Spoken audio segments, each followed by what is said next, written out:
So let's get into the consideration because you talk about President Nelson Mandela.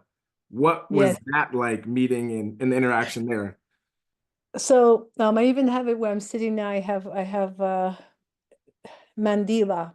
Um, all of my life, one way or another, South Africa has been a part of my life. Literally, in New York, we had South Africans move in. The people that would visit them would say, "But you mean you live here? You actually live here?" They were shocked because here I was living as I said, my mother was a doctor, right? And my stepfather was a lawyer, and I was an only child. But these people from South Africa with apartheid have never seen anybody like me live that way. So my life has always been, in one way or another, linked to South Africa. Mm, So before I learned about apartheid, I learned about, believe it or not, as a young person in my teens, the love of South Africa, the land, the people. Even when I was in high school reading Cry the Beloved Country by Alan Paton, my my view of South Africa was different. So when I was also in a university, we protest for apartheid to get them to divest. So once I finally got to South Africa and I'm working on my PhD, I have a very good friend who's a lawyer friend, just a friend. He's helping to work on the new constitution of South Africa.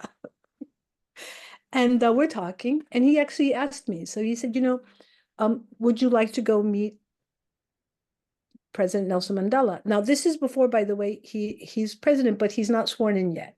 mm. So I'm living literally 2 streets away from where he's sworn in Pretoria. Wow, And I said, "Oh my goodness, I would love to." Like, really? absolutely. Yes. Oh, yeah. When? I'm there. Tell me. I'll get my stuff ready now. Is it next month? Right? So um, he plans it. We go together. We fly to Cape Town because it's in Kapstadt in the Cape Town. And we get there. And when we get there, there was an emergency meeting called at, I think, the parliament. There was something going on because remember, they're writing and they are looking at and trying to vote into a new constitution. So they're literally making and developing a country. While I am there, uh, his brother, they call him Kit, and Kit Varta, I hope I'm saying his name right, who as a person of Indian descent, that was actually part of the whole group that went to prison with Nelson Mandela. Mm. Basically, like his brother decided that, okay, you're in good hands, he'll take care of you. And I sat there with him talking story, and he would tell me the stories about him and President Nelson Mandela and how they basically grew up together and how he felt that other people within the movement were really more like his family. And we waited for about an hour and a half, 2 hours, and then I was told, "I'm really sorry, but there was a message that he won't be able to make the appointment, and he's sorry, but he'll make another appointment." I was disappointed, but not really, because I got to go into the president's office, and I also was able to speak with a person that was with Nelson Mandela the entire time. And he himself is an icon, which I didn't know at the time, once again. But just from his story, he's an amazing person.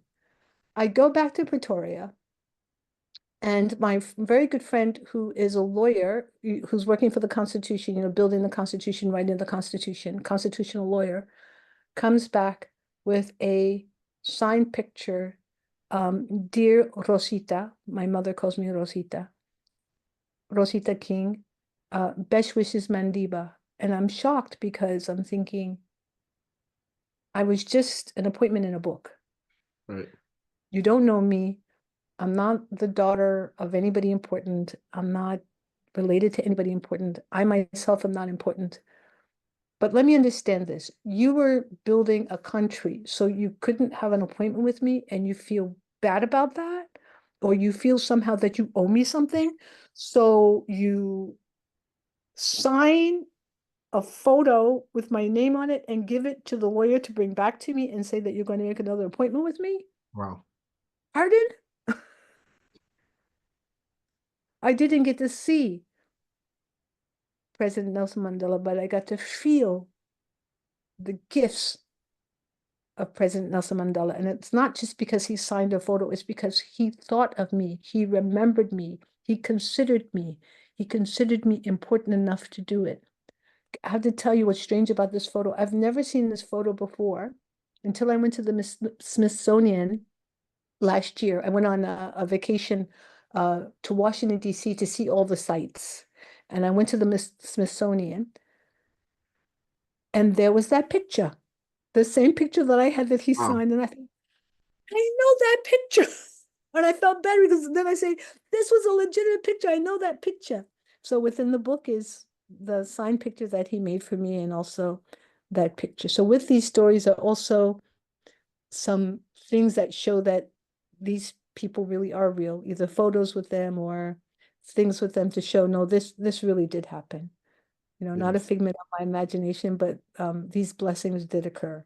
Yeah, I still need to read A Long Walk to Freedom, but I really enjoy. Thank you just so much for telling that story because I'm always interested in learning about that era of South Africa, and just the stories that you're telling really bring these moments to life.